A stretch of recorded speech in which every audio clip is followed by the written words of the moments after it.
அட இது தெரிஞ்சிருந்தா அதுக்கு முன்னாடி நிறைய பணம் மிச்சம் பண்ணியிருக்கலாமேன்னு நானே யோசிச்சேங்க.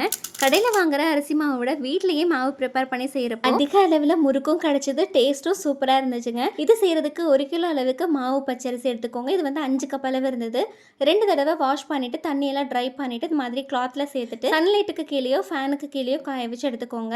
இப்போ அதே கப்பில் 1.25 கப் அளவுக்கு உளுந்து எடுத்துட்டு சும்மா லைட்டாக வறுத்தீங்கன்னா போதும், அதிகமாக வறுக்க வேண்டாம். அரிசி நல்லா ட்ரை ஆனதுமே மாவு அரைக்கிற பாத்திரத்தில் சேர்த்துட்டு 1/4 கப்புக்கு கொஞ்சம் கம்மியாக பொட்டுக்கடலை சேர்த்துக்கோங்க. நல்லா டேஸ்ட்டாக இருக்கும். 1 டேபிள் ஸ்பூன் அளவுக்கு ஓமம் சேர்த்துக்கோங்க. நல்ல வாசனை கொடுக்கும். இது கூட ஆற வச்சு உளுந்த சேர்த்துட்டு மில்லில் அரைச்சி எடுத்துட்டு வரப்போ இந்த மாதிரி லைட்டாக ஓப்பன் பண்ணி கொண்டு வாங்க. அப்போ தான் தண்ணி விடாமையும் இருக்கும், மாவு சீக்கிரமாக புளிக்காமையும் இருக்கும்.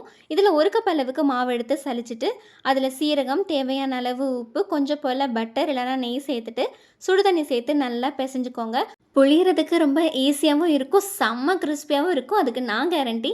ஸோ நீங்களும் ட்ரை பண்ணி பார்த்துட்டு கமெண்ட் பண்ணுங்கள். பாய்.